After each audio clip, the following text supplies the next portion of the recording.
स्वाभिमानी न्यूज चॅनलच्या बातमीपत्रात आपले स्वागत।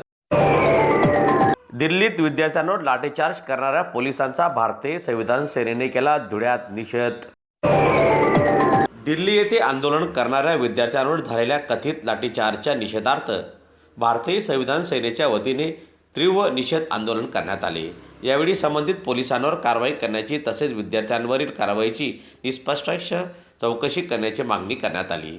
आंदोलनादरम्यान कार्यकर्त्यांनी केंद्र सरकार आणि दिल्ली पोलिसांविरोधात जोरदार घोषणाबाजी करत विद्यार्थ्यांना शांततेच्या मार्गाने आंदोलन करण्याचा घटनात्मक अधिकार असल्याचे सांगितले।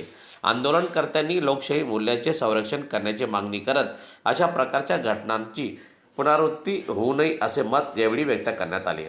भारतीय संविधान सेनेच्या पदाधिकाऱ्यांनी दोषींवर कठोर कारवाई करून विद्यार्थ्यांना न्याय मिळावा अशी मागणी प्रशासनाकडे केली। यावेळी संघटनेचे पदाधिकारी, कार्यकर्ते, नागरिक उपस्थित होते। दिल्ली येथे 10 वर्षाच्या मुलापासून तर 23-24 वर्षाच्या तरुणापर्यंत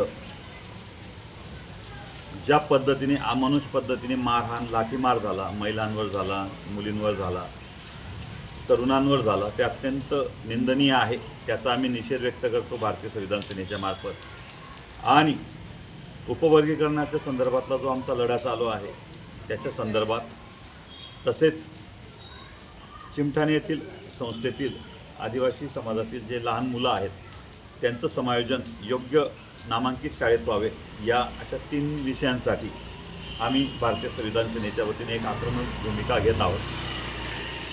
महाराष्ट्राचे राज्यपाल 2 तारखेला दोंडाईच्या इथे येत आहेत एका कार्यक्रमानिमित्त।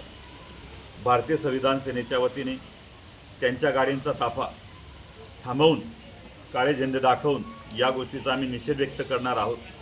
देशाच्या संसदेमध्ये लोकशाही जिवंत आहे का नाही ते त्यांना विचारणार आहोत। आणि या संदर्भात जोपर्यंत न्याय मिळत नाही तोपर्यंत भारतीय संविधान सेना लढत राहील अशी ग्वाही देतो। जय भीम, जय हिंद, जय भारत।